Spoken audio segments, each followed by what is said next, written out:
रही है। काफी कुछ रहा है ऐसा जीवन में कि कुछ करने ना करने, और क्या भी बहुत सारी चीजें कही जा सकती हैं। बहुत छोटी सी उम्र थी हमारी जब हमारे पिताजी का देहांत हुआ। उसके बाद में घर गृहस्थी के बोझ हमारे ऊपर आए। उन सारे कार्यों को करते हुए अपनी पढ़ाई पूरी की हमने, और साथ ही में सबसे पहले 2011 में इंटर पास करने के बाद में बीएससी ज्वाइन किया लखनऊ क्रिश्चियन कॉलेज से। फिर उसके बाद में बीएससी कंप्लीट होते ही योगा का कोर्स करने के लिए उत्तराखंड गए। फिर मैंने संस्कृत का अध्ययन लिया। संस्कृत पढ़ते पढ़ते वेदों का ज्ञान लिया। वेद पढ़ रहे थे, वेद पढ़ते समय पता चला कि आयुर्वेद का महत्व दुनिया में क्या है। फिर आयुर्वेद को जाना, रुचि बढ़ी आयुर्वेद में। लखनऊ में वापसी की। लखनऊ वापस करके 2016 में बीएमएस कोर्स को मैंने ज्वाइन किया, और बीएमएस कोर्स को किया, आयुर्वेद की पूरी पढ़ाई की। 2021 में मैंने आयुर्वेद कंप्लीट किया। साथ ही साथ साहित्य की सेवा करता रहा। 2011 से ही मैं साहित्य में लगा था। धीरे धीरे अपने ख्याल लिखता था, कुमार विश्वास को सुनता था, तो और भी उत्साह बढ़ता था कि और भी कुछ उनके जैसा लिखूं जो लोगों को पसंद आए। तो कुछ लोगों से मुलाकात होती रही, और साहित्य की सेवा करता रहा, और अपने आप को गढ़ता रहा। आप कहा करते हैं कि आप अपने किसी भी प्रोग्राम की शुरुआत किसी माँ की कुछ पंक्तियों के साथ करते हैं, तो क्यों ना उस पंक्तियों के साथ ही इस प्रोग्राम की भी शुरुआत की जाए। जी, कविता का उन्माद है आशीर्वाद। तो माँ के चरणों में आशीर्वाद के साथ में अपनी कविता को प्रारंभ करूंगा कि झुका कर शीस चरणों में मैं आशीर्वाद लेता हूँ।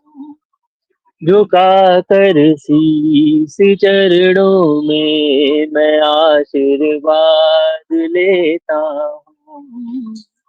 बिना बोले जो सब सुन ले उसे मैं माँ कहता हूँ। बिना बोले जो सब सुन ले उसे मैं माँ कहता हूँ।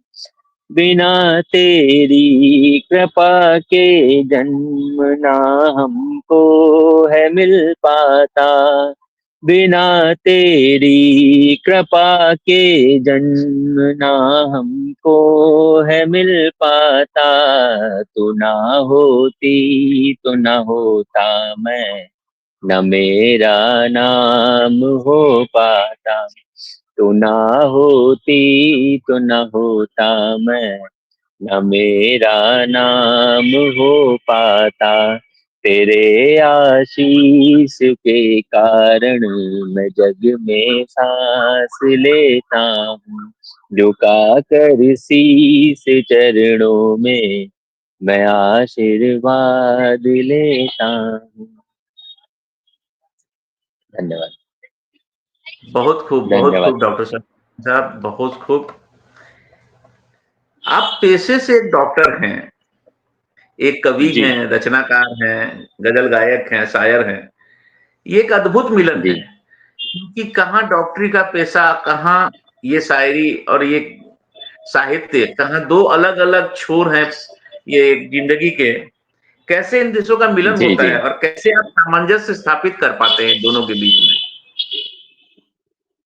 ज्यादा ज्यादा वैसे कुछ है नहीं, मगर फिलहाल जब मैंने बीएमएस ज्वाइन नहीं किया था उसके पहले से मैं साहित्य से जुड़ा हुआ हूँ। हमारे कुछ मित्रगण ऐसे रहे जो साहित्य के बहुत बड़े प्रेमी थे, और उनके साथ में मैं लगा रहता था। जहां जहां वो जाते थे मुशायरे वगैरह सुनने, कवि सम्मेलन वगैरह सुनने, वहां मैं भी पहुंच जाता था। आयुर्वेद तो मैंने बाद में ज्वाइन किया, और आयुर्वेद ज्वाइन किया तो वहां पर भी हमारे मित्रों ने हमें बहुत प्रोत्साहन दिया कि आप बहुत अच्छा लिखते हैं, लिखते रहिए तो काफी अच्छा रहेगा। और डॉक्टरी करने का मेन मोटिव सिर्फ आयुर्वेद की वजह से आया, क्योंकि आयुर्वेद में बहुत सारी चीजें ऐसी हैं जो बहुत सारे रोगों को पूर्णतः खत्म कर देते हैं शरीर से। ये नहीं कि सिर्फ उनको मध्यम कर देना। वात पित्त कफ को किस तरीके से शरीर में बैलेंस करना, किस तरीके से शरीर से सारे रोगों का निवारण करना, सारे रोगों को बाहर निकलना पंचकर्मा के द्वारा कैसे क्या करना। तो अंदर एक क्यूरोसिटी जगी कि नहीं, हमें ये भी आना चाहिए, क्यों ना इस फील्ड में भी हाथ आजमाया जाए। तो डॉक्टरी मैंने कंप्लीट की, बट साहित्य को कभी नहीं छोड़ा, और साहित्य के साथ में आगे बढ़ता रहा, और इसी तरह से दोनों का समागम होता है आज भी। यहाँ लखनऊ में सिविल हॉस्पिटल में मैंने इंटर्नशिप की। उसके बाद में वहाँ पे मैंने 2 साल काम किया। साथ में जहाँ पे भी हमें मौका मिलता था, जहाँ हमें बुलाया जाता था, आमंत्रित किया जाता था, वहाँ मैं समय निकाल करके काव्य सम्मेलन मुशायरों में पहुंचता था, अपने काव्य पाठ को करता था। जितना भी समय निकलता है हमारे पास, मैं उस समय में लेखन वर्क करने लगता हूँ। और समय एक ऐसी चीज है कि इसे निकालना पड़ता है, इसे मैनेज करना पड़ता है। आप अपने किसी भी प्रोफेशन में है, आपको समय निकाल करके ही अपने अंदर की चीज को बाहर निकालना पड़ता है। अगर आप किसी चीज को पैशन में रखते हैं तो उस चीज को करने के लिए समय मैनेजमेंट बहुत जरूरी है। और इसी तरीके से समय का मैनेजमेंट करके डॉक्टरी साथ साथ साहित्य की सेवा दोनों करता है। सही कहा आपने, सामंजस्य तो बैठाना पड़ता है, परंतु ये दोनों ही एक अलग-अलग फील्ड हैं। ठीक है, आयुर्वेद में कुछ जी अंतर है एलोपैथ के हिसाब से, परंतु कहीं न कहीं दोनों ही फील्ड अलग हैं, कहाँ एक मगर दोनों से सुकून ही मिलता है। एक मरीज को ठीक करते हैं तो भी सुकून मिलता है और एक गा के किसी को सुकून देते हैं तो भी सुकून प्राप्त होता है। आपकी एक जी रचना मैंने बिल्कुल। पढ़ी थी, आँख मूंद कर प्यार करता रहा, तो जी क्यों जी ना जी। उसको आपके द्वारा सुना जाए?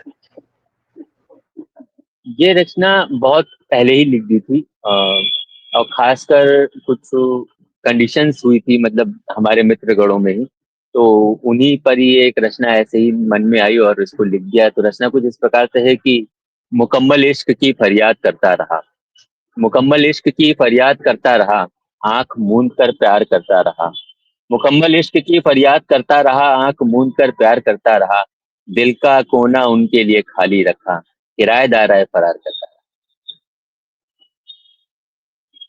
बहुत बहुत धन्यवाद। खूब, बहुत खूब, बहुत खूब। कोई ऐसी रचना जो आप सुनाना चाहें, आपके दिल के बहुत करीब हो, जो हमें दर्शकों को सुनाना चाहें, जिससे कुछ एक कार्यक्रम को फिर आगे बढ़े? जी जी, एक छंद है हमारा जो माँ के लिए ही लिखा था। और इनफैक्ट ये समस्त विश्व की सारी माँओं के लिए है। और डॉक्टरी के पेशे में रहते हुए ये छंद हमारे दिमाग में आया, और इस छंद से आप रिलेट करेंगे कि किस तरीके से हमने अपने पेशे में जाने के बाद में इस छंद को लिखा। इमेजिन ये करिए कि जब महिला पहली बार गर्भवती होती है, उसे ये आभास होता है कि हाँ मैं गर्भवती हूँ। उसी क्षण से वो अपने शिशु से प्रेम करने लगती है। उसी क्षण से, पहले ही दिन से जब उसे पता चलता है। उसको ये छंद है कि जीवन उद्गम भेद नहीं जब, नीर भरे द्रग मात निहारत, जीवन उद्गम भेद नहीं जब, नीर भरे द्रग मात निहारत, प्राण निछावर प्रेम सुधा सम, प्राण निछावर प्रेम सुधा सम, रूप लुभावन जात न टारत, जीवन उद्गम भेद नहीं जब, नीर भरे द्रग मात निहारत। समस्त जग, सारे त्रिलोक, हर कहीं हमने अगर पढ़ा है, जितना भी पढ़ा है, माँ का नाम सर्वोपरि आता है। उस पे है कि प्रीत पढ़ी जग देख लिया सब, प्रीत पढ़ी जग देख लिया सब, नाम रहे बस मात विचारत, चंचल लोचन किंचित कोमल, देख रहे शिशु नेह पसारत, देख रहे शिशु नेह पसारत। बहुत खूब डॉक्टर साहब, बहुत खूब। जितनी सुंदर बहुत रचना बहुत है, धन्यवाद, बहुत बहुत उतनी अच्छी धन्यवाद। प्रस्तुति है जी आपकी। आपको भगवान ने गला बहुत अच्छा दिया है, क्योंकि बहुत अच्छा आप बहुत गाते भी बहुत हैं बहुत बहुत इसको, धन्यवाद। जिससे उस रचना जी में जी, भी बहुत 4 बहुत चाँद धन्यवाद। लग जाता है आपके गायन से। आपकी एक दिल से रचना मैंने धन्यवाद पढ़ी आपका। थी, एक अधूरा प्रेम। मैंने आपकी एक रचना जी देखी थी, हमारा अधूरा प्रेम। क्या ये रचना जी जी जी। आपके जीवन से जुड़ी है या सिर्फ एक रचनाकार की कल्पना है? इसे कल्पना ही मात्र समझा जाए। जीवन से जुड़ी हुई रचनाओं को अधिक अभी तक तो मैंने नहीं लिखा है फिलहाल के लिए। बट एक सफर था हमारा यहाँ से नैनीताल का। उस सफर में एक ऐसे नज्म के रूप में ये कल्पना आई। कुछ कपल्स को सामने देखा, उनकी नोक झोंक देखी, उनके नोक झोंक के अनुसार ये एक छोटा सा नज्म के रूप में है। तो मैं सुनाता हूँ, आप देखिए। क्या है कि बिना देखे जियो मुझे, वो कहती है कि बिना देखे जियो मुझे, वो कहते हैं कि जैसे सांसें भी लेना छोड़ दूं, वो कहती है कि यूं ख्वाबों में ना बुलाया करो, मेरे ख्वाबों में भी ना आया करो, वो कहती है कि अब मोहब्बत नहीं तुमसे, मुझे यूं ना सताया करो। धन्यवाद।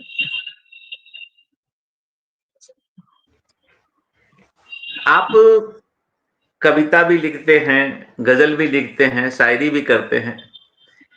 क्या जी अंतर जी पाते हैं इन तीनों के बीच में आप? मतलब कैसे आप उसको भी उस विधा से इस विधा में, इस विधा से उस विधा में, ये तीनों अलग-अलग विधाएँ हैं और 4-4 लाइन में जी लिखना तो और भी मुश्किल है।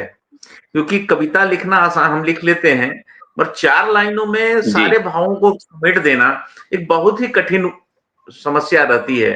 तो इसको कैसे आप जी मैनेज करते हैं? और कोई तीनों 3 रचनाएँ अलग-अलग सुनाई, इससे भी पता चले कि क्या अंतर आता है, लोग कैसे इसको लोग कैसे सीखें इससे आपसे? जी जी। देखिए, बात बहुत ही गंभीर भी है और सरल भी है। अगर आप ढंग से देखें, क्या होता है कि हमें अधिकतर लोगों को पढ़ना लिखना चाहिए। जितनी भी पुस्तकें हैं, जितने भी गजलकार हैं, जितने भी कवि हैं, जितने भी गीतकार हैं, जितने भी छंदकार हैं, हम जितना ज्यादा पढ़ेंगे हमें उतनी ज्यादा नॉलेज मिलेगी, हम उतना ही ज्यादा प्रयासरत रह पाएंगे। हमने दिनकर को भी पढ़ा, हमने जॉन को भी पढ़ा, तो ये अंतर बस सिर्फ यही रहता है कि कई लोग एक ही विधा को पकड़ लेते हैं और उसी विधा में चलते रहते हैं। बट मैं अपने आप को ना शायर कहता हूँ ना कवि कहता हूँ, मैं बस अपने आप को एक लेखक कहता हूँ। मैं लेखक के रूप में सबके सामने जाता हूँ। जो पब्लिक सामने बैठी होती है, जितने भी साथीगण हमारे सामने बैठे होते हैं, वो जैसा भी आदेश करते हैं हम उनको वैसा सुना पाए, इसीलिए हर विधा में मैंने कदम रखा है।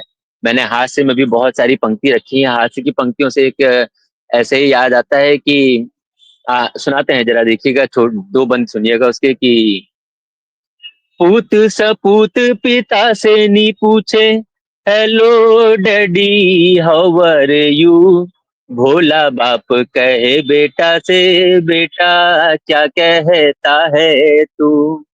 अब बेटा, इस बाप क्या कहते हैं, इस बात का जवाब देता है कि हिप्पीपन की सनक तुझे कहाँ कहाँ भटकाएगी, बाले आ गए हैं आंखों तक, कलम कहाँ तक जाएगी। अब बेटा इस पे जवाब क्या देता है वो सुनिएगा कि आ, एक निवेदन है डैडी जी, मैं भी कुछ कहना चाहूंगा, ले युवकों का पक्ष यहाँ मैं अपना फर्ज निभाऊंगा। आप गृहस्थी को देखें, मत युवकों के दिल को देखें, नमक तेल और फोन बिजली के बिल को देखें, जिसका मन मत वाला हो उसको तन की क्या चिंता, जिसका पिता कमाऊ हो उसको धन की क्या चिंता। धन्यवाद। बस इसी तरीके से है इसका, बस एक ये कहा जा सकता है कि इंसान के अंदर सीखने की ललक होनी चाहिए, तो वो कुछ भी सीख सकता है। तो हमारे अंदर वो ललक रही, हम जितने लोगों को पढ़ते रहे, साथ में उन लोगों को जानते रहे, तो हमें ये इच्छा हुई कि हमें छंद भी लिखना चाहिए। छंद लिखने के लिए हम उन लोगों के साथ में भी रहे जिनको छंद लिखने आते हैं, गजल लिखने के लिए गजलकारों के साथ में रहे, शेर लिखने के लिए शेर वालों के साथ में रहे। तो पॉइंट यही है कि जितने भी शायर गजल हमारे मित्र गणों में हर एक विधा के व्यक्ति हैं। हास्य रचना में यहाँ का, इस वक्त लखनऊ का अगर सबसे बेहतरीन नाम देखा जाए तो सौरभ जायसवाल, हास्य में उनका बहुत बड़ा नाम है। तो उनसे, वो हमारे परम मित्र हैं, उनसे मैंने हास्य के बारे में सीखा। बाकी नदीम फारूक साहब जो कि बहुत अच्छे निजामत करते हैं, उनसे मैंने गजलों के बारे में सीखा। तो इसी प्रकार से धीरे धीरे क्या कहते हैं, लोगों के साथ में जुड़ता रहा और अलग अलग विधाओं में पारंगत हासिल करता रहा। अगर आपको कुछ भी सीखना है किसी भी लाइन में, किसी भी विधा में, तो बस एक ही रिक्वेस्ट है हमारी कि ज्यादा से ज्यादा पढ़े लोगों को।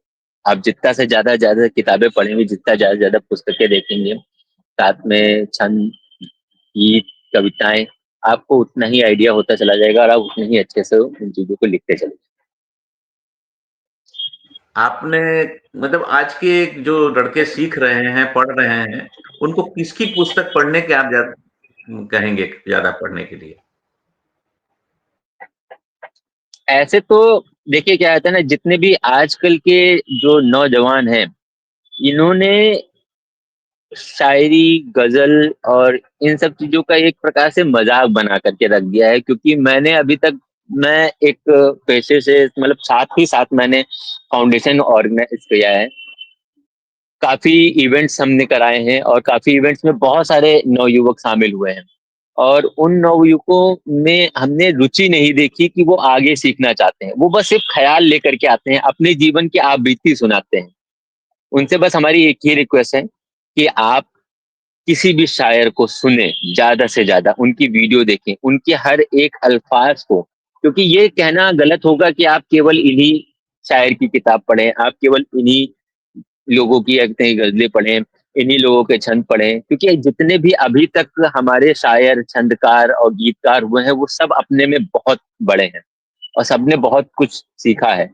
फिर भी कुछ पुस्तकें हैं, कुछ लेखक हैं, कुछ जिनके हम नाम लेना चाहेंगे कि आप डाक जी की, डाक की क्या कहते हैं जितनी भी कलेक्शन है वो पढ़ें, निदा फाजली की कलेक्शन पढ़ें और जौक की कलेक्शन पढ़ें। इनकी जब पुस्तकें आप पढ़ेंगे तो आपको आइडिया मिलेगा कि आपको किस तरीके से अपने भावों को व्यक्त किया जाता है, 2 लाइनों में, 4 लाइनों में। तो ये आपके लिए आसान होगा। बाकी तो पुस्तकें बहुत सारी हैं, काफी पुस्तकें मिल जाएंगी आपको। गजल की कलेक्शंस में डालेंगे तो जब गजल की कलेक्शंस आती है तो एक नॉर्मल सी बुक होती है जिसमें सारे गजलकार उपस्थित रहते हैं। और जितने भी गजलकार हैं, दाग, जौक, जॉन साहब, इन सबकी पुस्तकें अलग अलग आती हैं। आप इनमें से किसी की भी पुस्तकें खरीदें और उनको पढ़ें, ज्यादा से ज्यादा पढ़ें, इससे आपको आइडिया मिलेगा। मैंने अपनी ज़िंदगी में पहली किसी स्कूल की जीवन छोड़ दें, तो मैंने एक किताब पढ़ी थी अटल जी की, जो कविताओं का एक जी संकलन छपा था उस समय।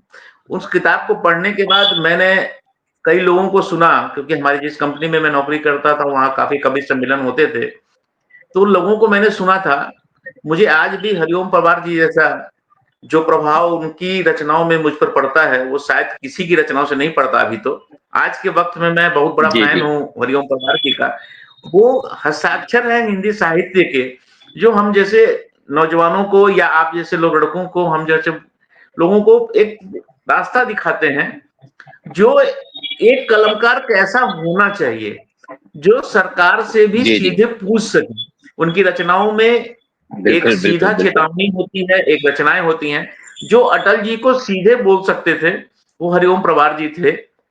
मैं बहुत खुशनसीब हूँ, उनकी रचनाएँ सुनता हूँ। आज भी मैं मौका लगता है, जहाँ भी यूट्यूब पर दिखता है, मैं हरिओम पवार जी को ज़रूर सुनता हूँ। मैंने अनामिका जैन अम्बर जी को जी भी सुना है, उनकी रचनाएँ बहुत अच्छी हैं। सौरभ जैन की रचनाएँ हैं आज के डेट में। कुमार विश्वास तो आज तो बहुत बहुत अच्छी सही है। कहें तो कुमार विश्वास ने जन-जन तक लोगों को कविता को जन-जन तक पहुँचा दिया। हर व्यक्ति आज कविता के जी बारे जी में खुद बिल्कुल। गाता है, खुद पढ़ता है। लोग पहले सुनते थे, इतने भारी भरकम शब्द हुआ करते थे कि आधे लोगों को समझ में ही नहीं आते थे। उसको एकदम सरल भाषा में जाके और हर व्यक्ति के हृदय में टच किया। कुमार विश्वास ने एक नया रास्ता निकाला था हम लोगों के पास। लोगों को फॉलो करना, जी पढ़ना चाहिए, उनको सुनना चाहिए, क्योंकि उनके बोलने का अंदाज, उनके कहने का अंदाज एक अलग निराला होता है। जी डॉक्टर जी। साहब, आपके जीवन पर सबसे ज्यादा किसका प्रभाव है? जीवन पे अगर देखा जाए तो कुम्हार सर का ही सबसे अधिक प्रभाव रहा हमारे जीवन पे। क्योंकि उनकी, जैसे कि आपने बोला कि सरल शब्दों में अपनी सारी बात कह देना, उनकी रचना कोई दीवाना कहता है, बहुत सरल शब्दों में उन्होंने वो रचना कही। और उसी से ही मैंने अपने अंदर एक जिज्ञासा जगाई कि किस तरीके से अपने शब्दों को सरल किया जा सके। मैंने उर्दू के भी काफी गजलें उर्दू में भी लिखी हैं जिनमें शब्द इतने भारी थे कि अगर मैं उनको सुनाने लग जाऊं तो सामने वाले को हर एक शब्द की मीनिंग बतानी पड़ती है। तो कुमार विश्वास ही हमारे जीवन की सबसे बड़ी प्रेरणा रहे, जिन्होंने ये चीज सिखलाई कि अब सरल शब्दों में किस प्रकार से अपने भावों को व्यक्त किया जा सकता मैं आपके जीवन पर, घरेलू जीवन पर, मतलब आपकी जीवन यात्रा में, साहित्यिक यात्रा में नहीं, जीवन यात्रा में सबसे ज्यादा प्रभाव आपका किसका था आपके ऊपर? हमारे जीवन यात्रा में सबसे अधिक प्रभाव हमारी माँ और उसके बाद में हमारे मामा जी का है। क्योंकि इन्हीं पिताजी के देहांत के बाद में, पिताजी का देहांत हुआ था तो हम काफी छोटे थे, सन 2000 में उनका देहांत हुआ था। और उसके बाद में कोई भी राह दिखाने वाला नहीं था, कैसे चलना है, क्या करना है। माँ ने बहुत ज्यादा सपोर्ट किया, उन्होंने हर एक चीज सिखाई कि ऐसे नहीं करना, वैसे नहीं करना, इसको गलत नहीं बोलना, वैसे नहीं करना। तो माँ का तो प्रभाव जीवन पे लगभग सभी के ऊपर पड़ता है। बट हमारे जीवन में हमारे मामा जी का भी बहुत ही गंभीर रोल रहा है। उन्होंने, आप ये समझ लीजिए कि जिस प्रकार से एक मिलिट्री मैन को ट्रेनिंग दी जाती है, उन्होंने उस प्रकार से हमें ट्रेनिंग दी। जब वो ट्रेनिंग दे रहे थे तब हमें बहुत बुरा लगता था कि ये इतना ज्यादा हमें कष्ट क्यों देते हैं, क्योंकि वो ग्रामीण क्षेत्र से हैं। मैं पिताजी के देहांत के बाद में उनके यहाँ चला गया, 4 साल मैंने वहां रह करके पढ़ाई की अपनी। तो गाय का चारा काट के लाना, गाय का गोबर उठाना, दूध निकालना, खेती करना, खेती में पानी लगाना, मतलब एक एक छोटी सी बैल से खेत जोतना, ये सब कैसे किया जाता है उस वक्त जब हमसे कराया जाता। सुबह 3 बजे उठा देना, 3 बजे उठा करके पहले दौड़ाना, फिर दौड़ा के योगा करना, योगा करने के बाद में फिर गाय भैंस का चारा पानी करना, ये सब चीज 7 बजे तक कर लेना। उसके बाद में स्कूल जाना, साइकिल चला करके 4 किलोमीटर स्कूल था, मगर फिर भी साइकिल चला करके जाना फिर आना। तो ये है, हमारे मामा जी ने हमें इतना मजबूत बनाया 5 सालों में, जिससे, जिसकी वजह से आज हम कहीं भी खड़े हैं। यदि जीवन में अभी तो बहुत कुछ हमने कर लिया है, अगर जीवन में हम कुछ नहीं भी कर पाते तो खेती करके हम इतना कमा लेते हैं कि कहीं भी हमें किसी के आगे हाथ नहीं जोड़ना पड़ता। तो सबसे अधिक अगर प्रभाव देखा जाए तो हमारे जीवन पे हमारे मामा जी का पड़ा। हम उनके हमेशा रेडी रहेंगे, क्योंकि उन्होंने उस वक्त हमारा साथ दिया जब कोई नहीं था आगे पीछे। हमारे घर को संभालना, फिर हमारे साथ में रहना, फिर अपने बेटे के साथ में हमें अपने घर पे रखना, और दोनों को बराबर मात्रा में प्यार देना, बराबर मात्रा में पढ़ाई कराना, मतलब किसी भी चीज की कमी नहीं रखी उन्होंने। तो एक तरीके से उनका प्रभाव हमारे जीवन में बहुत रहा।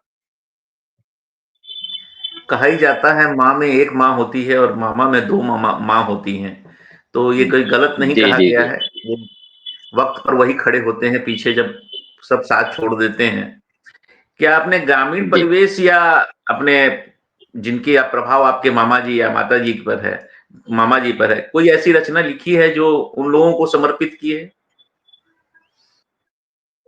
देखिए, हमारा परिवार कुछ अलग किस्म का है। मतलब उन्हें हमारी रचनाओं से ज्यादा प्रेम नहीं है। उनका तो मोटिव ये रहा है कि हम पढ़ाई करें और सरकारी नौकरी में रहें, या प्राइवेट जॉब भी करें तो किसी अच्छे पद पर जाकर के करें। इसी वजह से हमने डॉक्टरी की। डॉक्टरी मामा के ही प्रोस्पेक्टस से मैंने अपनी कंप्लीट की थी। तो कोई खास रचना मैंने इन लोगों के लिए नहीं लिखी है, ये सच है, अभी तक तो नहीं लिखी है। आपने कुछ फाउंडेशंस वगैरह भी बना रखे हैं जिसमें आप हैं, जो आपके जी हैं, जी वो क्या करते हैं? उसका जी जी कहने जी। करने का कारण क्या है? वो आपने बनाया क्यों? उसका कुछ मोटिव्स होंगे।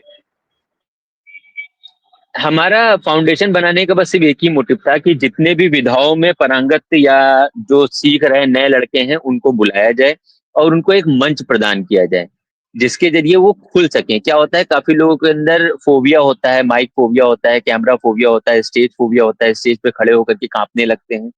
तो हमने ये फाउंडेशन सिर्फ इस वजह से बनाई कि लोगों को ओपन माइक्स के थ्रू या टैलेंट फेस्ट के थ्रू बुलाएं और उनको एक मंच प्रदान करें, और मंच पे वो खड़े होकर के बेधड़क कुछ भी बोल सकें, ताकि उनके अंदर का जो डर है वो बाहर निकले, और वो कहीं पे भी जाकर के अगर पढ़ें तो वो आसानी से पढ़ सकें। बस हमारा एक यही प्रयास रहता है, और हम लगभग हर साल एक टैलेंट फेस्ट ऑर्गेनाइज कराते हैं जिसमें नए लोगों को बुलाते हैं और कुछ बड़े लोगों को साथ में रखते हैं ताकि उनके सानिध्य में वो कुछ सीख सकें। बस एक यही छोटा सा प्रयास है और ये चलता रह रहा डॉक्टर साहब गोविंद जी, हमने भी एक प्रयास किया था, उनको एक हम समय करते हैं शनिवार के दिन कवियों का संगम करके। है। जी उसमें हम कोशिश ये करते जी हैं जी कि जितने नवयुवक आ सकें, नवयुवा आए या जिन्होंने शुरुआत की है लिखना भी, उनको हम बुलाना चाहते हैं और 1-2 हम पुराने रचनाकार ज़रूर रखते हैं, जिससे वो उनको बता सकें कि आप कहाँ सही हो और कहाँ गलत हो। हमने बार-बार कहा है कि भाई देखो यहाँ पर जो भी आपको मिलेगा, वो आपकी आलोचना नहीं है, वो आपको आगे बढ़ने का एक रास्ता बता रहे हैं। आप उसको सुनो और गुनो। जितना सुनोगे और गुनोगे उतना जी। ही आगे बढ़ोगे। कोई और रचना जो आप हमें सुनाना चाहें, गोविंद जी? रचनाएँ तो बहुत हैं, फिलहाल के लिए प्रेम पर रचना है, अगर आप सुने तो एक गीत लिख रहे थे, अभी हाल ही में एक गीत लिखने की कोशिश की है, वो गीत के कुछ बंद आप सुन लें कि बिना तेरे दिन भी ये कटता नहीं है, बिना तेरे सूरज भी ढलता नहीं है, बिना तेरे दिन भी ये कटता नहीं है, बिना तेरे सूरज भी ढलता नहीं है, सुबह शाम तू है ख्यालों में मेरे, घिरा हूँ मैं अब तक सवालों में तेरे, तेरी याद आंखों में जागी मेरे, यूं कोई ख्वाब इनमें भी पलता नहीं है, बिना तेरे दिन भी ये कटता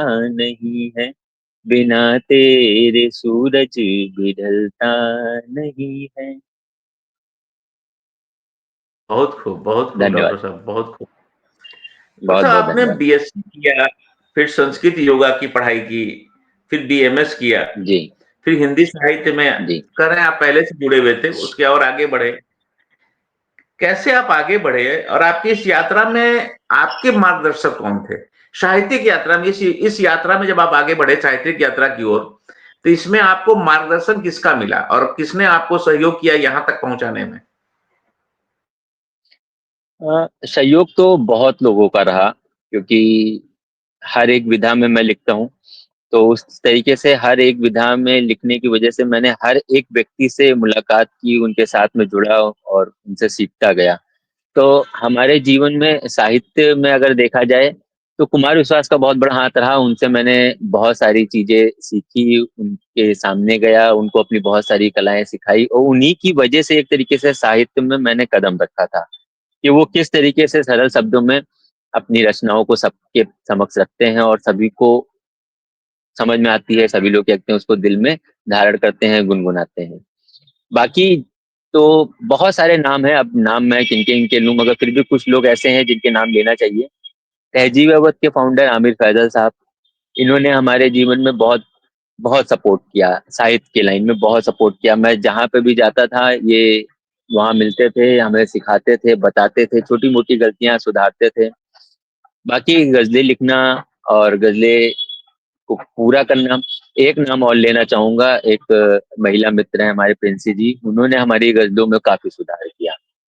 उन्होंने सुधार इस तरीके से की, गजलें हमने लिखी उनको मीटर में डालना, मीटर में बैठाना, काफी सहयोग किया उन्होंने ताकि हम आगे बढ़ सकें। तो ये कुछ लोग हैं जो हमारे जीवन में काफी अहमियत रखते हैं।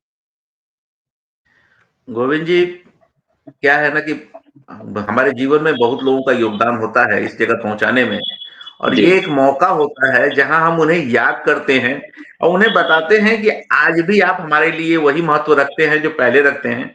इसलिए ये मैं प्रश्न जरूर पूछता हूं लोगों से, क्योंकि ये आपका एक उनके प्रति धन्यवाद होता है कि आपने मुझे यहाँ जी। तक जी। पहुँचाया है और आपके कारण ही मैं जो कुछ हूँ सो हूँ। इसलिए मैंने उनका नाम पूछा था आपसे, क्योंकि उन लोगों को भी ये जानना जी। चाहिए, जी। पता चलता है कि भाई आज भी जिनको हमने सिखाया उन्हें हम कहीं न कहीं उनके अंदर हम मौजूद हैं आज भी। जी। आपकी जी। पहली रचना कौन-सी थी?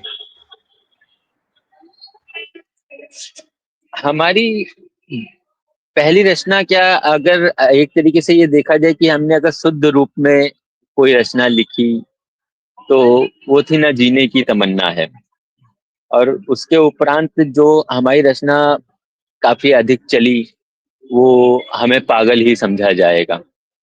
तो हम चाहते हैं कि हमें पागल ही समझा जाएगा, उसके उस गजल से कुछ शेर, एक मतलब दो तीन शेर देख लें कि हमें पागल ही समझा जाएगा आखिर जमाने में, हमें पागल ही समझा जाएगा आखिर जमाने में, मोहब्बत बदहवासी मांगती है सच निभाने में, हमें पागल ही समझा जाएगा आखिर जमाने में, मोहब्बत बदहवासी मांगती है सच निभाने में, और तेरी तस्वीर को तकते रहे हम रात भर जाना, तेरी तस्वीर को तकते रहे हम रात भर जाना, मजा यादों को आता है तेरी हमको सताने में।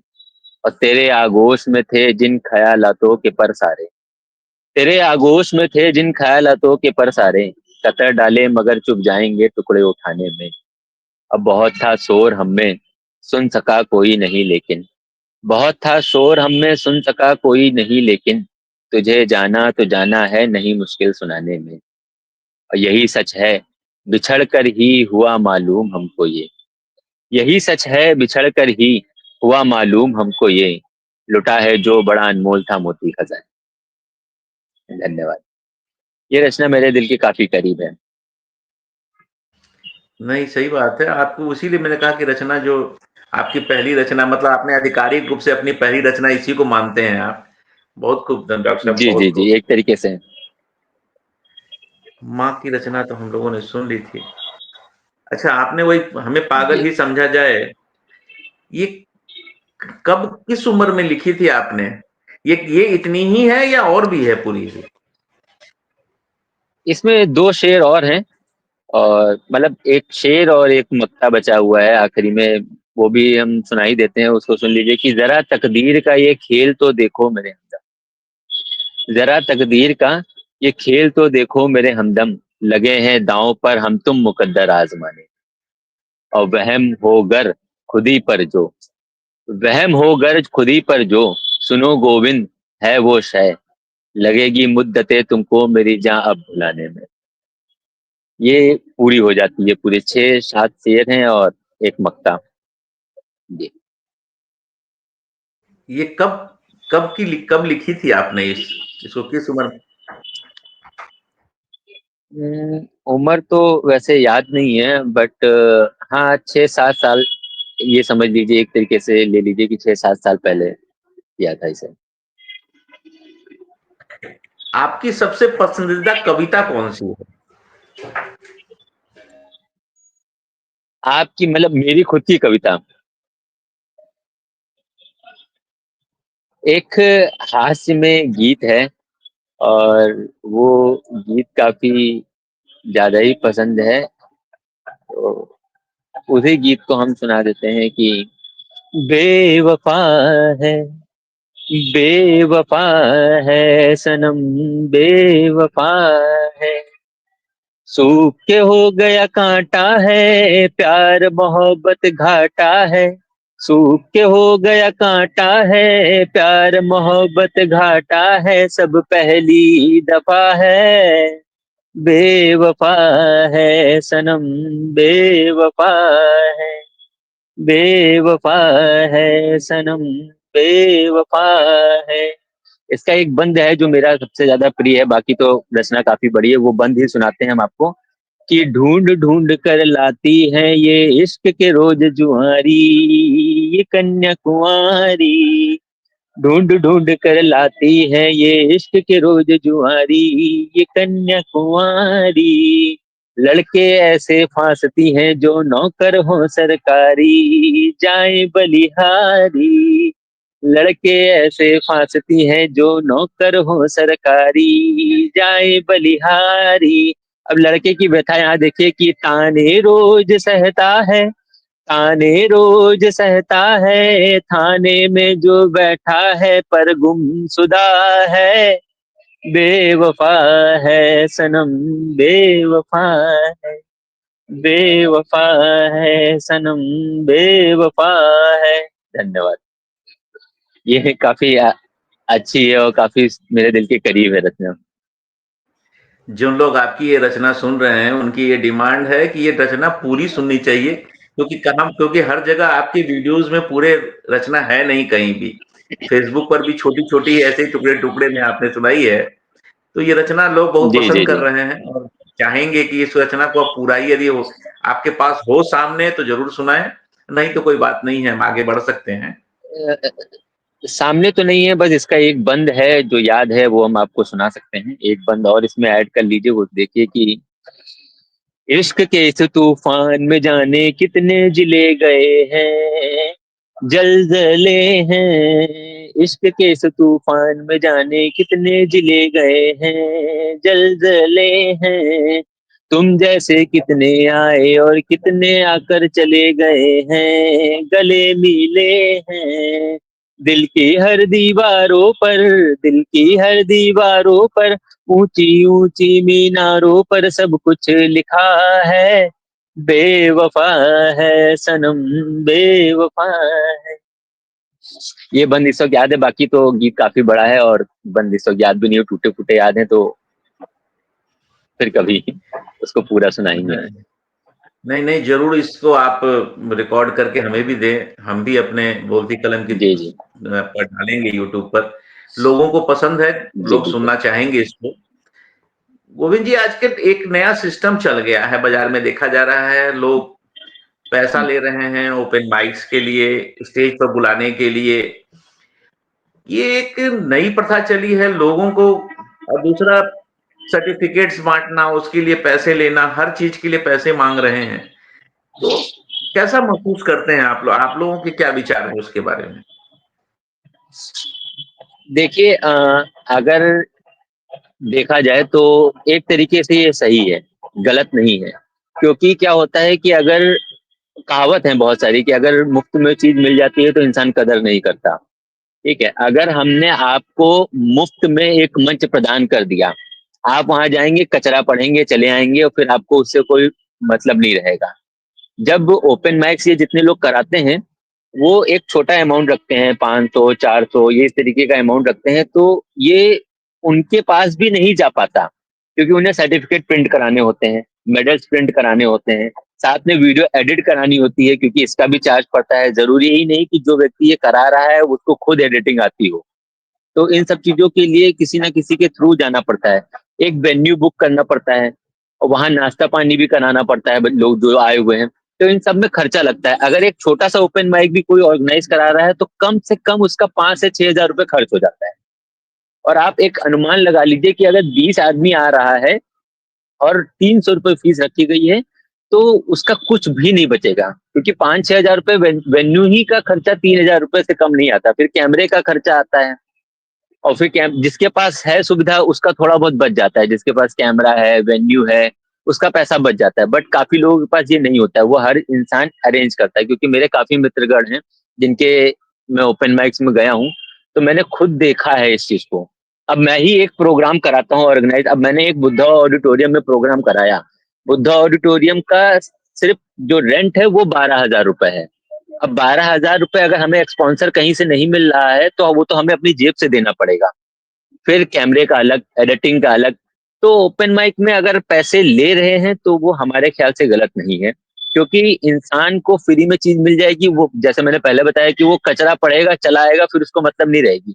जब वो पैसे देगा तो उसको इंतजार रहेगा कि मेरी वीडियो कब आएगी यूट्यूब पे, फिर वो देखेगा कि उस पे व्यूज कितने आए हैं, तब वो नई चीज सीखने की कोशिश करेगा, नहीं भाई इस बार गलत हुआ है, मैं अगली बार इसको ऐसे पढ़ूंगा ताकि अगली बार ज्यादा से ज्यादा व्यूज आए, ज्यादा से ज्यादा लोग आए। तो मेरी बस मनोधारणा यही है कि जो ओपन माइक्स वगैरह में पैसे लेते हैं वो गलत नहीं है, क्योंकि अगर हम किसी स्कूल में दाखिला लेंगे, पढ़ने जाएंगे, तो वहां भी हमें फीस जमा करनी पड़ेगी, तभी हमें वो शिक्षा हासिल हो सकती है।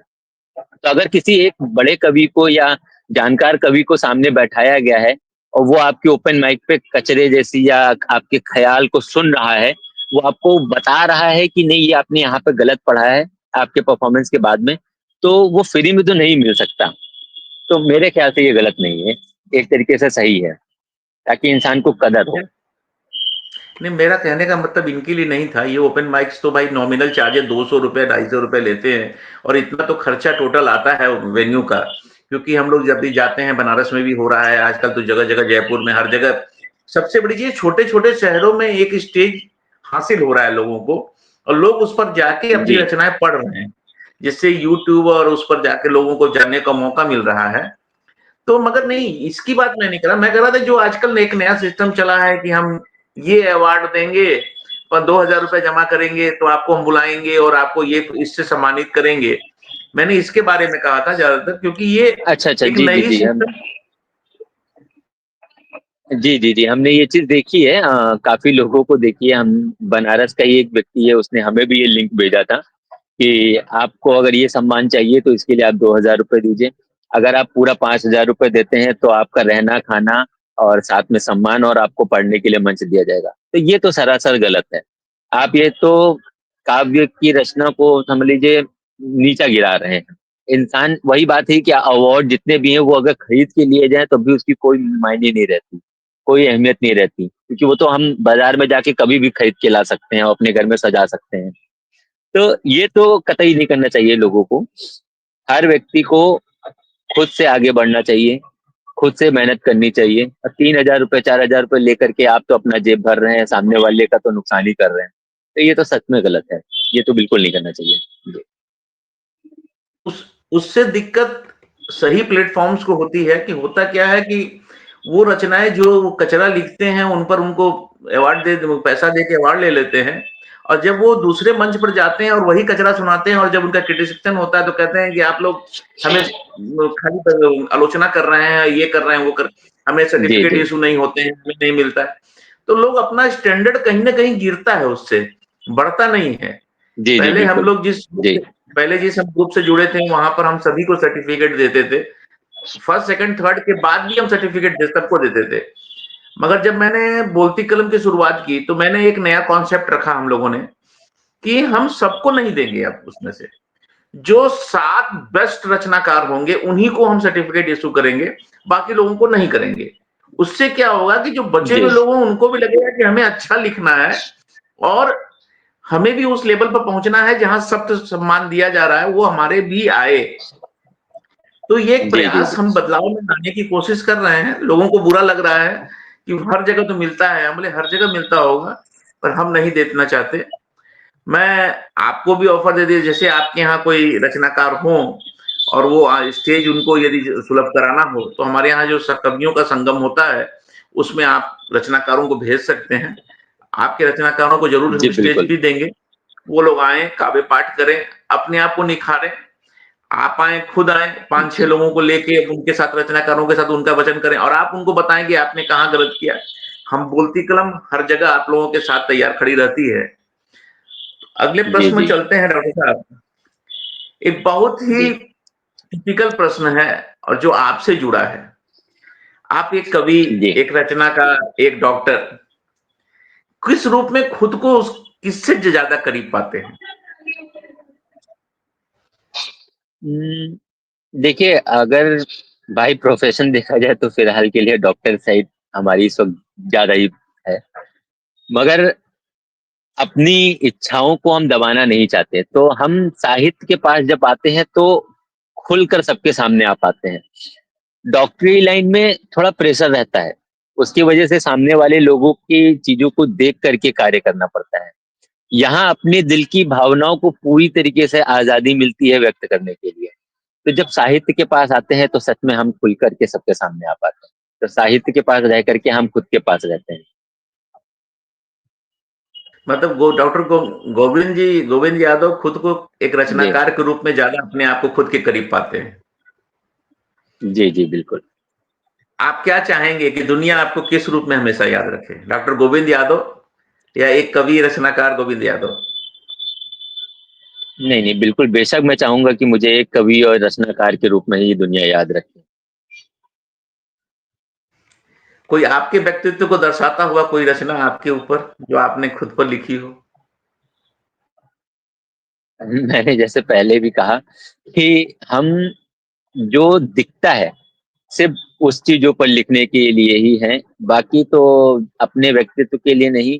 एक छोटी सी रचना है कि जो प्रेम से रिलेटेड है, और वो सुनाना चाहूंगा कि गिड़गिड़ा कर प्यार का अपमान करना पाप होगा, मांग कर भी ना मिला तो घोर फिर संताप होगा। दो दिलों की आस है ये दो दिलों की त्रास है, प्रेम की है रीत ऐसी प्रश्न हल खुद आप होगा।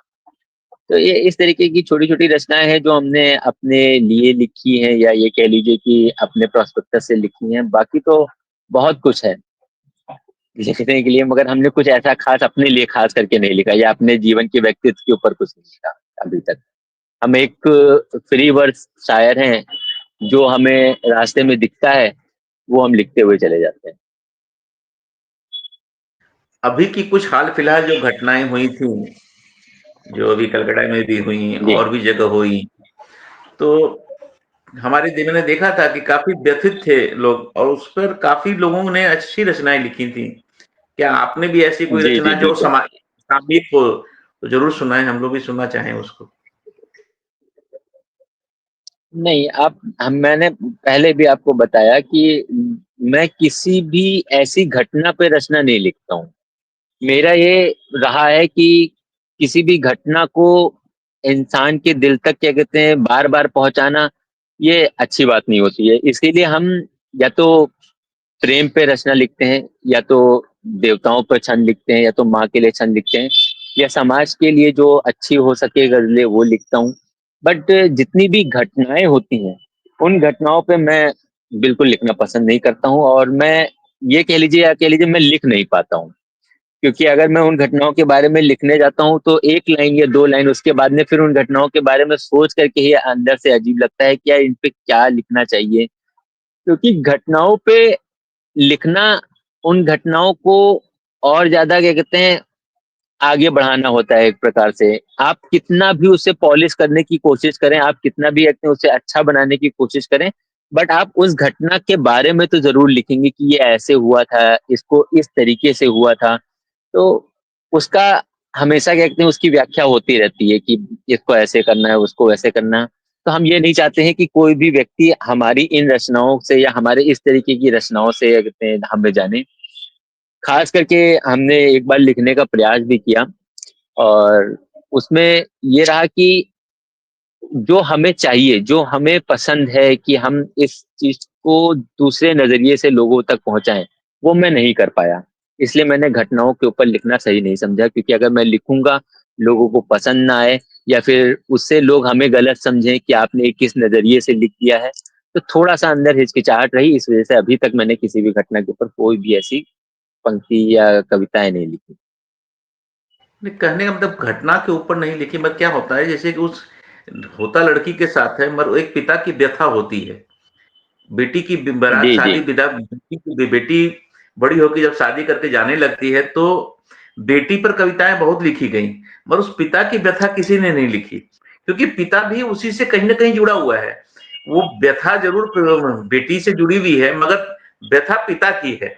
मेरा कहने का मतलब वही था हुँ, कि जैसे हुँ। कि जो घटना होती है वो घटना हुई, वो तो जो होना था वो हुआ, जो हो रहा था, मगर उसके साथ उसके माता और पिता की जो व्यथा थी, उसके लिए हमें घटना को देने की फिर ज़रूरत नहीं है, मगर वो माता और पिता की व्यथा बहुत, उनको शब्दों में व्यक्त करना बहुत भारी काम है, और मैं समझता हूँ कि एक उन भावों को कहीं न कहीं प्रकशित एक करना शेर चाहिए था। आदमी।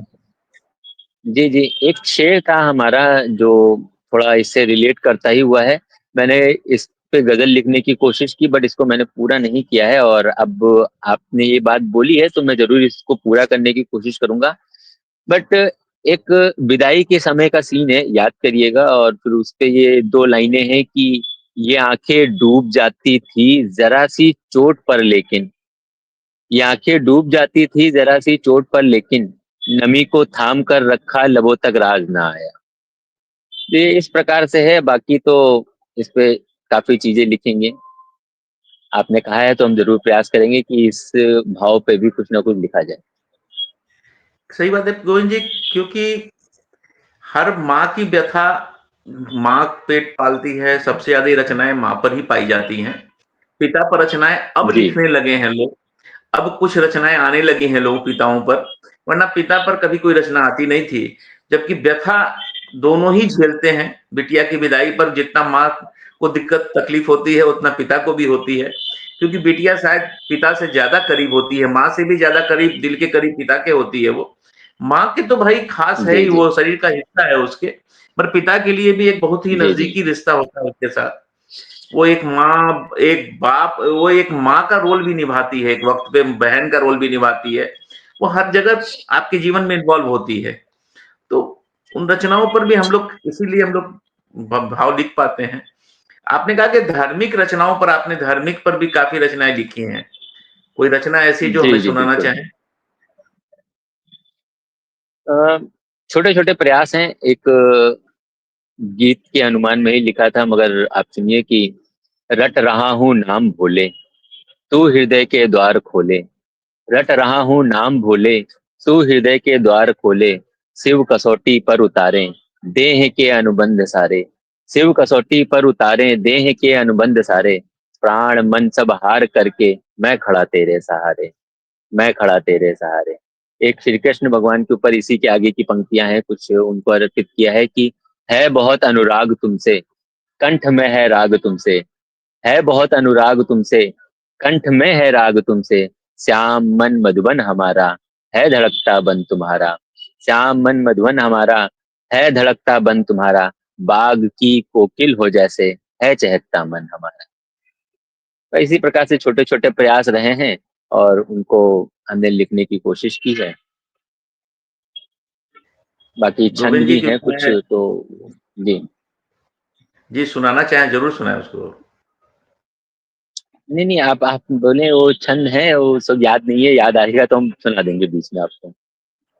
गोविंद जी क्योंकि मैं बाबा भोलेनाथ की नगरी काशी से हूँ, इसलिए भोलेनाथ का तो आपने जो जी सुनाया जी उससे अच्छी खुशी मिलती है क्योंकि हम लोग उससे जुड़े हैं। जी जी और मैं कान्हा से बहुत ज़्यादा जुड़ा था और कान्हा को बहुत जी ज़्यादा जी ही मानता हूँ अपने अंदर से। एक पूजा का एक भाव है, ये बहुत अच्छी बात है। धार्मिक लिखना चाहिए, बहुत कम लोग लिखते हैं अब। लोग ज़्यादातर सामयिक ही लिखते हैं और या फिर अपनी एक अलग ही विधा है, उनमें लिखते हैं। आपने हर विधा में लिखने की कोशिश की है। ये एक बहुत काबिल तारीफ़ जी चीज़ है। बिल्कुल। आपकी बहुत एक बहुत रचना धन्यवाद। है धन्यवाद। जी आपकी एक रचना है, वो प्यार नहीं जताता, मैं गम नहीं दिखाता। क्योंकि माहौल थोड़ा-सा बदलते हैं और आपकी रचना की तरफ चलते हैं। जी जी जी। ये रचना क्या कहते हैं, पूरी मतलब ये सिर्फ एक शेर है जो स्टेज पे मैं जब चढ़ा तो मुझे आइडिया नहीं था कि शुरुआत कैसे करनी है। तो ये रचना ऑन द स्पॉट बनी थी और मैंने वहां मंच पे जाते ही सबसे पहले ये शेर सुना दिया था। ये एक शेर है कि वो प्यार नहीं जताता, मैं गम नहीं दिखाता, अगर महसूस होता उसको तो वो लौट आता। ये देखा जाए तो एकदम रैंडम रचना थी और तुरंत तत्कालता बनी थी और मैंने तुरंत इसे सबके सामने सुना दिया था। कोई रचना जो आप सुनाना चाहें सबको?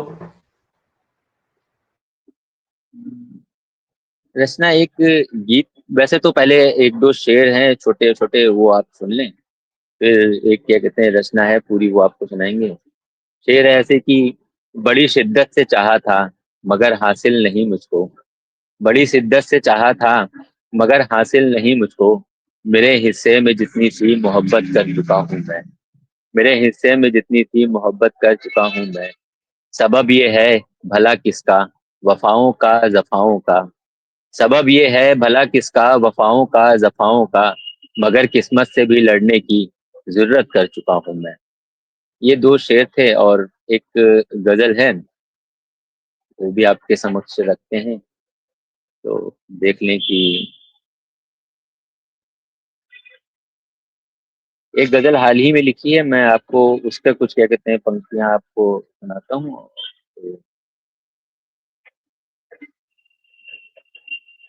अजियत दे रहे खुद को लकीरों पर चले लड़के, अजियत दे रहे खुद को लकीरों पर चले लड़के, किसी के हो नहीं सकते किसी को खो चुके लड़के, किसी के हो नहीं सकते किसी को खो चुके लड़के, और रखो महफूज इनको तुम बहुत ही कीमती हैं ये, रखो महफूज इनको तुम बहुत ही कीमती हैं ये, किसी को फिर नहीं मिलते मोहब्बत में पड़े लड़के, किसी को फिर नहीं मिलते मोहब्बत में पड़े लड़के, इरादे बांध ले तो फिर इरादे बांध लेते हैं, इरादे बांध ले तो फिर इरादे बांध लेते हैं, सुरूरे इश्क में अक्सर जमाने से लड़े लड़के, सुरूरे इश्क में अक्सर जमाने से लड़े लड़के, लहू आंखों में रखकर ये लबों से मुस्कुराते हैं, लहू आंखों में रखकर ये लबों से मुस्कुराते हैं, घरों की छत दीवारें हैं जरूरत में गढ़े लड़के, घरों की छत दीवारें हैं जरूरत में गढ़े लड़के। बहुत बहुत धन्यवाद। बहुत खूब गोविंद जी, बहुत खूब। आपने बहुत बहुत मतलब धन्यवाद। कविता कविता, गज़ल, शायरी छंद में आते हैं, 4 लाइनों के छंद हो जा रहे हैं। मतलब कैसे उर्दू के शब्द आप इतने बहुत शानदार यूज़ कर रहे हैं और इतनी अच्छी पकड़ है उर्दू पर, ये कैसे संभव हो पाया आपके साथ? बस लोगों की वजह से, मित्रगणों की वजह से, हमने आपको जैसे पहले बताया, आमिर फैजल हैं और शहबाज तालिब हैं, नदीम फारूक हैं, प्रिंसी मिश्रा जी उर्दू में बहुत अच्छा उनका हाथ है, वो सबसे अधिक मदद हमारी उर्दू में उन्होंने ही की है। बाकी दाग की गजलें पढ़ना, जौक की गजलें पढ़ना, इनकी गजलों में जो उर्दू के अल्फाज होते हैं उसके साथ में उनकी मीनिंग भी दे रखी होती है नीचे। इसी सब माध्यम से धीरे धीरे कुछ गूगल, कुछ रेखता, इन सब के प्लेटफॉर्म से उर्दू को सीखने में आसानी मिलती है, और मैंने इन्हीं सब का उपयोग किया और इसके साथ में वो अपनी रचनाओं को लिखता चला गया और आज अच्छा खासा उर्दू की रचनाओं को लिख लिया। क्योंकि हमने देखा है कि उर्दू के अच्छे-अच्छे जानकार जो कि उर्दू जिनकी भाषा है, उनकी भी उर्दू पर जी इतनी अच्छी पकड़ नहीं है। लिखते ज़रूर हैं वो लोग, पर उर्दू पर वो उनकी हिंदी पर फिर भी अच्छी लिखते हैं, पर उर्दू पर उतनी अच्छी पकड़ नहीं है। मगर हमारे यहाँ कुछ लोगों को मैंने देखा, आपको देखा, कुछ लोग और भी हैं, जो लोग उर्दू पर इतनी अच्छी पकड़ है इनकी। तो बहुत अच्छी बात है, जी। जी एक दूसरी और भी भाषाओं पर सीखना और उन पर कमान करना। क्योंकि गज़ल और में यदि जी उर्दू का समावेश ना हो, तो गज़ल का थोड़ा-सा प्रभाव अब अलग ही दिखता है। बहुत खूब, जी। गोविंद जी बहुत खूब। बहुत बहुत धन्यवाद, बहुत बहुत धन्यवाद। एक प्रश्न आपसे जुड़ा है, डॉक्टर गोविंद यादव हैं कौन? और ये सच में क्या चाहता है? इसमें क्या ही कह रहे, डॉक्टर गोविंद बस एक आम इंसान, बाकी कुछ नहीं। हम बस लोगों के साथ में, लोगों के बीच में रहना चाहते हैं, और बस एक यही चीज चाहते हैं कि जो भी व्यक्ति हमारे साथ में रहे या हमसे जुड़ करके रहे, वो हमारी तरह रहे, ना कि किसी और की तरह। मतलब कई लोग होते हैं कि आपके सामने कुछ और, पीठ पीछे कुछ और। तो हमें ऐसे लोग बिल्कुल नहीं पसंद है। आप हमारे सामने हमारी जैसे रहते हैं वैसे ही हमारे पीठ पीछे रहे, और हम सबके साथ में एक जैसे ही रहते हैं, हम कभी भी किसी दूसरे के साथ में बदलते नहीं। तो बस छोटा सा इंसान हूँ, सभी लोगों के साथ में रहता हूँ, सभी लोगों में घुलता मिलता हूँ, और कुछ डॉक्टर गोविंद यादव आने वाले वक़्त नहीं। में खुद से और वक़्त से क्या चाहते हैं? देखिए, हर इंसान की आजकल के समय में, मतलब अगर देखा जाए तो 21वीं सदी में, हर इंसान की लालसा है कि वो ज्यादा से ज्यादा नाम कमा पाए। नाम कमाएगा तो शोहरत उसके पास खुद ब खुद आएगी। तो बस हमारी हमारी जो पर्सनल हमारी इच्छा है कि इस क्षेत्र में हमारा, काव्य के क्षेत्र में हमारा नाम हो पाए, और ज्यादा से ज्यादा लोग हमें पहचान पाए, ज्यादा से ज्यादा लोग हमें जान पाए। बस बाकी और तो सब जीवन चलता रहेगा। जीवन इतना बीत गया है, बाकी और भी जीवन अच्छे से बीत जाएगा। गोविंद जी हमने एक बोलती कलम के क्योंकि मैं साहित्य से जुड़ा, फिर कुछ समय अपने जीवन के भाग-दौड़ में कहीं न कहीं सब कुछ छूट गया। फिर बाद जी में वापस आया, इस दुनिया में वापस आया। लिखना जो पहले क्या था कि प्लेटफ़ॉर्म्स नहीं थे, आदमी डायरी कॉपी में लिखता था, अपनों में सुनता था, सुनाता था और वो वहीं रह जाता था। इंस्टाग्राम ने एक प्लेटफ़ॉर्म दिया, फ़ेसबुक ने एक प्लेटफ़ॉर्म दिया, लोग वहाँ लिखने लगे। मैं वहाँ लिखना शुरू किया, लोग जुड़ते गए। कुछ लोगों ने मुझे यहाँ तक पहुँचाया, फिर मैं कुछ ग्रुप्स को हैंडल करने लगा और लोगों के प्यार जी इतना था, साथ में लोगों ने साथ दिया, कि एक बहुत बड़ा ग्रुप खड़ा किया। फिर मैंने उस ग्रुप में काम करता रहा, फिर मैंने एक बोलती कलम की स्थापना की। तो बोलती कलम एक परिकल्पना थी मेरी और एक कुछ मेरे घर के बच्चों की। सही कहें तो ये बच्चों की परिकल्पना है, मेरी परिकल्पना तो नहीं थी, ये उन्हीं की परिकल्पना थी। नाम ज़रूर मैंने बोलती कलम दिया इसे, क्योंकि ये कहीं न कहीं हम जी बोलती कलम हमें कलम ही है वो जो हमें बोलने के लिए मजबूर करती है और यही हम संदेश दे पाते हैं समाज को इसी के द्वारा। तो एक प्रयास कर रहे हैं बोलती कलम के द्वारा कि आप लोग जी जी हमारे यहाँ आएँ, आपसे हम बातें करें, क्योंकि गोविंद यादव की रचनाएँ सैकड़ों हज़ारों लोगों ने सुनी होगी। मैं गोविंद यादव जी के विचार, गोविंद यादव जी की खुद की जो उनकी फीलिंग्स हैं, वो कहीं नहीं सुनने को मिलती जी हैं। वो क्योंकि मंच पर जाते हैं, 10-5 मिनट का समय होता है, अपनी रचनाएँ सुनाए और हम आके बैठ गए। क्योंकि इतना वक़्त नहीं होता है कि आप अपने बारे में बताएँ और ना कोई पूछ पाता है वहाँ। तो ये बिल्कुल करने का बिल्कुल। मतलब हमारा यही था। तो हमें भी किसी कोई आपको रेफ़रेंस करता है कि गोविंद जी को बुलाइए। हम भी आपकी रचनाएँ पढ़ते हैं, सुनते हैं। तो फिर आपको अब अपने यहाँ बुला के लोगों से बातचीत करते हैं और आपके बारे में जानते हैं। वही मैंने पूछा इसलिए कि क्या कैसे याद करना चाहेंगे अपने आप को खुद आने वाले समय में? हम हमने आपको सही सही सही शब्दों में पहले ही बताया कि एक छोटा सा इंसान, ज्यादा उम्मीदें नहीं है, और ज़्यादा सपने नहीं हैं। जितने भी सपने हैं, वो आते हैं और उनको मैं पूरा करते चला जाता हूँ। सपना था डॉक्टर बनने का, मैंने डॉक्टरी भी की। योगा सीखने का, मैंने योगा भी सीखा। संस्कृत सीखने का, मैंने संस्कृत भी सीखी। फिर शायरी करने का, मैंने शायरी भी की, गज़लें भी लिखी, गीत भी लिखी। अब बस एक ही सपना बचा हुआ है कि जितनी जल्द से जल्द हो सके हम अपनी गज़लों को रिकॉर्ड करा सकें, उनको लाइव परफ़ॉर्म कर सकें। तो बस इसी प्रयास में जुटा हुआ हूँ कि जितनी जल्दी हो सके उतनी जल्दी हमारी ये भी इच्छा पूरी हो और सभी के समक्ष एक गज़लकार, एक गीतकार के रूप में सामने आऊँ और लाइव परफ़ॉर्मेंस दूँ। गोविंद जी, आपकी पर्सनालिटी अच्छी है, आपका व्यक्तित्व अच्छा है, आपकी लिखते अच्छा हैं, बहुत-बहुत गाते भी धन्यवाद। अच्छा हैं। तो कोई जो आज के पहले क्या दिक्कत थी कि कुछ आदमी कोई स्टेज मौके नहीं थे। आज तो यूट्यूब और आपको इंस्टाग्राम एक ऐसा प्लेटफॉर्म दे रहा है कि जो शायद फिल्मी दुनिया में जाके कोई गाना पॉपुलर होगा, उससे ज्यादा पॉपुलैरिटी यूट्यूब की दुनिया से आ जा रही है आज के डेट में, और वायरल होने में मुश्किल से घंटों लग रहे हैं। तो आप जी, जरूर जी। अपनी रचनाओं को रिकॉर्ड करें, वहां गाएं, और वो रचनाएं खुद ही अपने आप वायरल हो बिल्कुल। जाएंगी। जब उन रचनाओं में दम है, आपकी रचनाओं में कशिश है, वो कहीं ना कहीं आएगी। और आपकी आवाज इतनी बुलंद है कि आपको किसी सहारे की जरूरत नहीं है, आपको किसी और से गवाने की भी बहुत-बहुत, जरूरत नहीं है, बहुत-बहुत आप धन्यवाद। खुद ही उनको गाएं, उसको अच्छी बात है।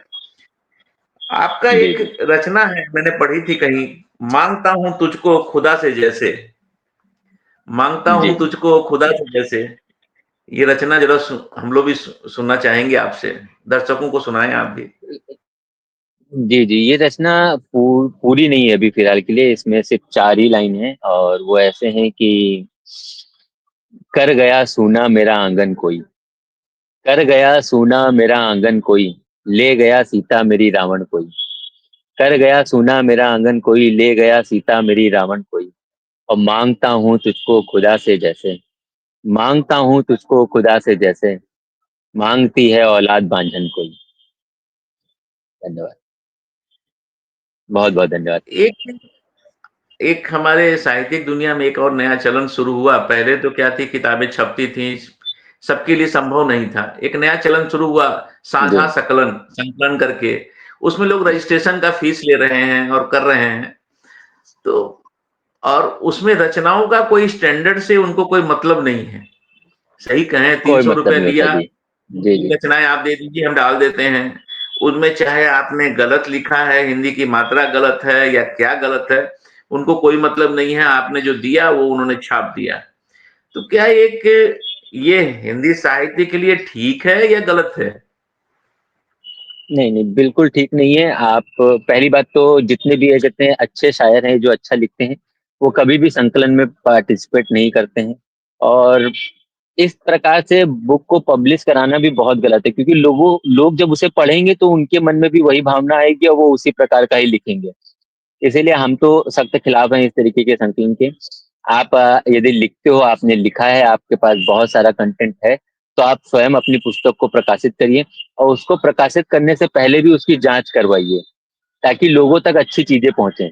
आपने कुछ भी लिख करके दे दिया, मात्राओं का हेर-फेर है और वो लोगों तक जाएगी तो फिर आपका ही नुकसान है, उसमें किसी और का नुकसान नहीं है। क्योंकि आपकी रचना से पहले आपका परिचय होता है, उसपे आपकी फ़ोटो होती है और इंसान आपके बारे में जानेगा, फिर आपकी रचना के बारे में जानेगा तो फिर वो आपको बेकार ही समझेगा। जी। नहीं, साझा संकलन आ रहे हैं, कुछ अच्छे राइटर्स 5-6 हैं जो मिलकर, साथ मिलकर पब्लिश कर रहे हैं। क्योंकि आज के डेट में बुक पब्लिश करना बहुत महँगा नहीं रह गया है। हम समझते हैं कि 5-6 हज़ार रुपए तक भी यदि खर्च कर रहे हैं लोग, तो कई कई प्रकाशक ऐसे हैं जो उन पुस्तकों को छापने के लिए तैयार हैं, आपके साझा संकलन को, आपके संकलन को।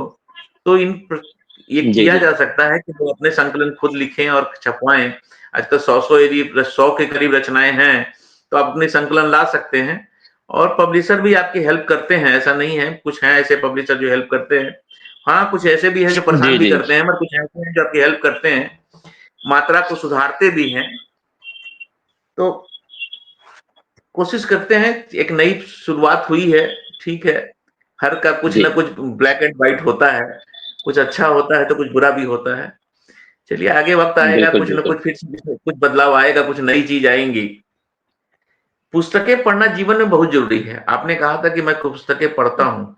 आपने अपने जीवन में कौन-कौन सी पुस्तकें पढ़ी जो जो लोग और जान सकें, उसको पढ़ सकें आपके से?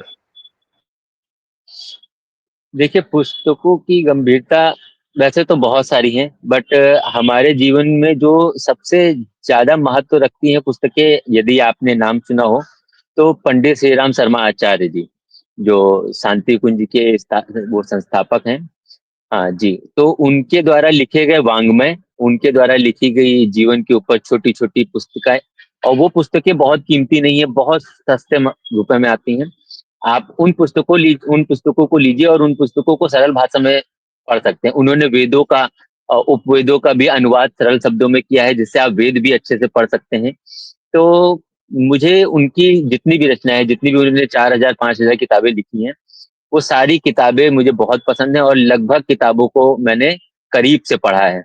और जितने भी चीजें, जैसे कि अभी आजकल के समय में तंत्र मंत्र भी बहुत सारी चीजें होती हैं, और तंत्र मंत्र को भी, तो उन्होंने तंत्र मंत्र को भी इतने सरल शब्दों में समझाया है कि किस प्रकार से आप अच्छे कर्मों से या अच्छे तरीके से तंत्र को सिद्ध करके अपने लिए प्रयोग में ला सकते हैं, ना कि गलत तरीके से। गलत तरीके से किया हुआ तंत्र आपके ऊपर नुकसानदायक होता है। तो किताबें पढ़ना इसीलिए आपके फायदे में है, क्योंकि आप किताबों से वो सारी जानकारी ले सकते हैं जो आपको कोई व्यक्ति नहीं दे सकता। क्योंकि सुनी सुनाई बातें में गड़बड़ी होती है। किसी ने कुछ सुना, अब किसी ने सुना कि नहीं हनुमान की पत्नी का नाम ये था, अब किसी ने सुना कि नहीं हनुमान की कोई पत्नी ही नहीं थी।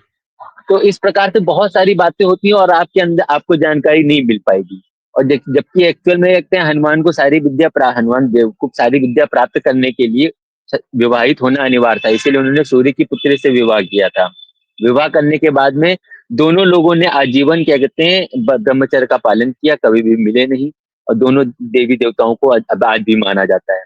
तो अगर आप किताबें पढ़ेंगे तो आपको संपूर्ण ज्ञान होगा कि हाँ, हनुमान भगवान की शादी हुई थी तो कैसे हुई थी। अब उन्होंने कह दिया कि नहीं, मकर ध्वज जो पुत्र पैदा हुआ समुद्र में, वो जलचर भी है, मगर उसके बाद में भी बानर का रूप है, वो कैसे है। तो ये सब चीजें अगर आप किताबों का अध्ययन करेंगे तो आपको चीजें पता चलेंगी। तो इसीलिए किताबें पढ़ना जीवन में बहुत जरूरी होता है, और किताबों से आपको सब नॉलेज मिलेगी, और सब सही नॉलेज मिलेगी।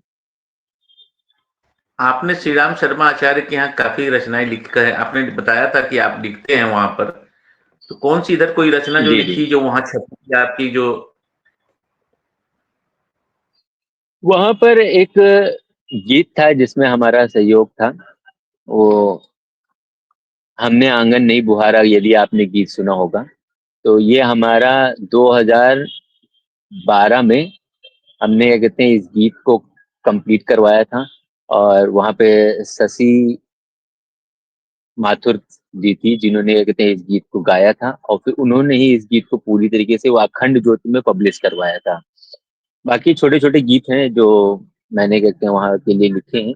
किसी दिन मौका फिर मिलेगा तो उनको भी सुनाएंगे। बाकी अखंड ज्योत की जितनी भी पत्रिकाएं जनवरी और फरवरी की हैं, 2012 और 2015 की, जो जनवरी और फरवरी की पुस्तक पत्रिकाएं हैं उनकी यहाँ की छपती हैं अखंड ज्योत, उसमें हमारी गीत हमारे नाम के सामने साथ में मिल जाएंगी। वहाँ की जो छपी हुई कोई रचना सुनाना चाहेंगे? यदि है तो सामने। जी, अभी तो इस वक्त मेरे को सच अगर बताएं तो वो रचना याद नहीं है, काफी पुरानी हो गई है, और उस रचना को मैं कहीं पढ़ता भी नहीं हूँ। क्या होता है ना, आजकल के समय में लोगों को वही चीजें पसंद आती हैं जो थोड़ा प्रेम में हो या सैड में हो। तो हिंदी की कविताओं को लोग कम पसंद करते हैं, या कवि सम्मेलन और मुशायरे में आजकल लोग देवी देवताओं की चीजों को कम पसंद करते हैं थोड़ा, कि अगर मैं इनको वो चीजें वहां सुनाऊं तो लोगों से वो चीजें नहीं मिल पाती हैं। तो इस वजह से मैंने उनको थोड़ा पढ़ना कम कर दिया, और वो उस वक्त मस्तिष्क में है भी नहीं, याद भी नहीं है। फिर कभी अगर मौका मिलेगा तो वो जरूर से जरूर सुन। क्योंकि गायत्री परिवार से हम भी कहीं न कहीं जुड़े हुए ही हैं, पढ़ते हैं, उनकी रचनाएँ पढ़ते हैं, उनकी पत्रिकाओं को जी पढ़ते जी हैं। जी। श्री राम आचार्य शर्माचार्य जी बहुत एक सही में कहिए तो एक जीवित आत्मा ही थे जिन्होंने हमें एक बहुत सही मार्गदर्शन दिया। गायत्री परिवार एक बहुत बड़ा जी परिवार है और उनके साथ जुड़ के काफ़ी कुछ सीखने को मिलता है। गोविंद जी, बहुत चीजें।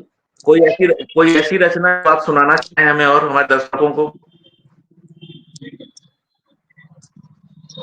एक रचना है कि कहो तो आज थोड़ा प्यार, तुमसे मैं जता दूं क्या, कहो तो आज थोड़ा प्यार, तुमसे मैं जता दूं क्या, मेरे हो सिर्फ मेरे तुम ये दुनिया को बता दूं क्या। और कलाई थाम लूं तेरी अगर तू हाँ करे जाना, कलाई थाम लूं तेरी अगर तू हाँ करे जाना, यकी तुझको दिलाने को कहे तो जान लुटा दूं क्या। और रहे खुद दूर मुझसे तू मगर इल्जाम मुझ पर हो, रहे खुद दूर मुझसे तू मगर इल्जाम मुझ पर हो, बता तो बेगुनाही के सबूतों को मिटा दूं क्या, बता तो बेगुनाही के सबूतों को मिटा दूं क्या।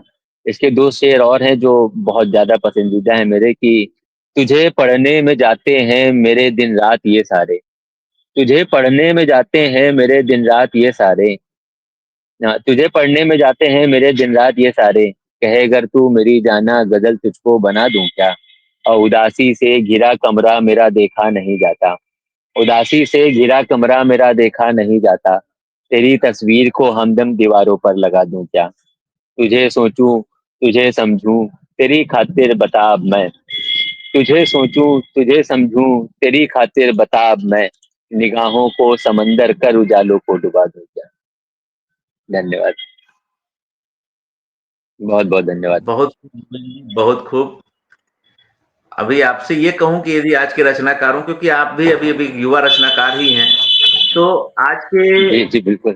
जो नए उभरते हुए रचनाकार हैं 18-19 साल के, 20 साल के बच्चे, क्योंकि मेरे स्टेज पर कुछ लोग आते हैं, कवियों के संगम में आ रहे हैं 18 साल, 20 साल, 21 साल के बच्चे, और इतना सुंदर सुना रहे हैं, इतना बढ़िया सुना रहे हैं कि लगता है कि पुराने लोग भी उनसे सीखें।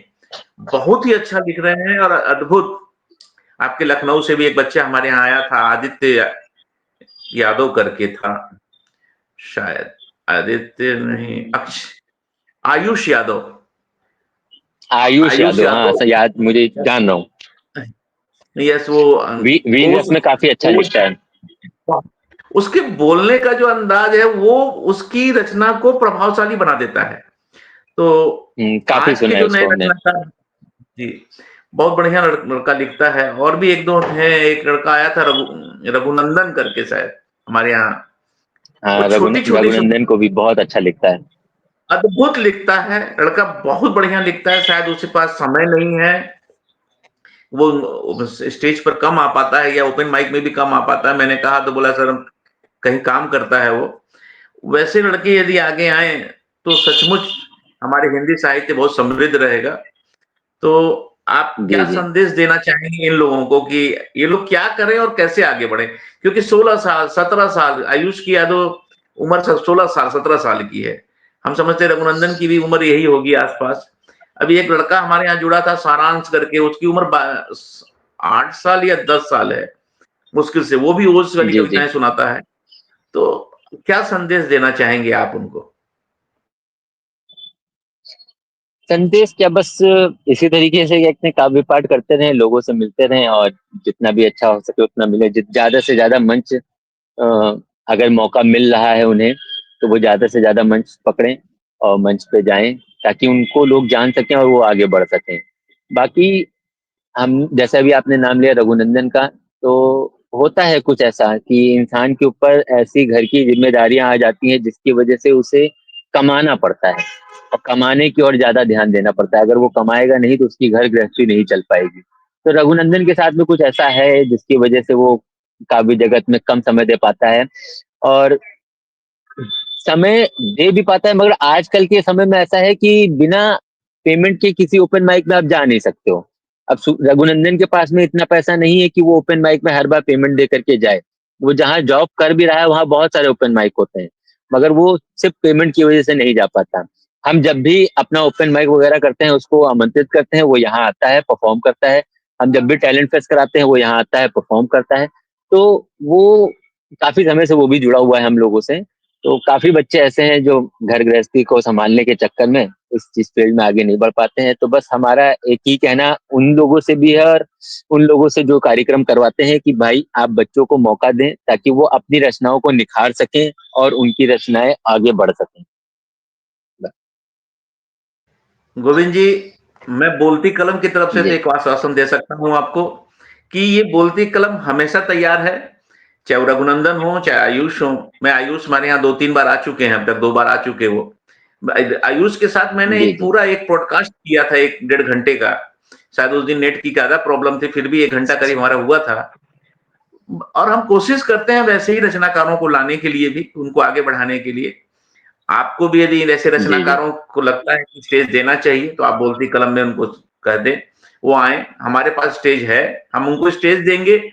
एक प्लेटफ़ॉर्म दे रहे हैं, वो आएँ और जुड़ें और इसको आगे बढ़ें और आगे बढ़ाएँ। जितना वो बढ़ेंगे उतना हम बढ़ेंगे, हम उनसे ही हैं हम लोग। हमारा एक ही हम लोग उसी के हिंदी साहित्य के सिपाही हैं। ठीक है, आज हम लोगों की उम्र हो गई है, वो एक नया रचना है। तो एक आने वाले समय के लिए एक नई पीढ़ी तैयार होगी, इससे ज़्यादा खुशी हमें कभी नहीं हो जी सकती। बिल्कुल। आप आशा है जल्दी ही हम आपको कहीं अच्छी जगह स्टेज पर सुनेंगे और आपके फ़िल्मी गीतों के जब रिकॉर्ड होंगे, तो हम ज़रूर सुनेंगे। फिर हम आपको उस समय बुलाएँगे और उन गानों को हम यहाँ लाइव सुनाएँगे लोगों को। आपको बहुत-बहुत बहुत हार्दिक बहुत शुभकामनाएँ। आप आगे बढ़ें। बहुत धन्यवाद। जो भी हमसे हेल्प होगी, बोलती कलम से जो हेल्प होगी, वो ज़रूर करेगी आपकी। आपके साथ है और ऐसे सहयोग में हमेशा आपके साथ रहेगी। बहुत-बहुत धन्यवाद गोविंद जी, जी बहुत-बहुत जी धन्यवाद। बहुत बहुत धन्यवाद, बहुत धन्यवाद, बहुत बहुत धन्यवाद आपका।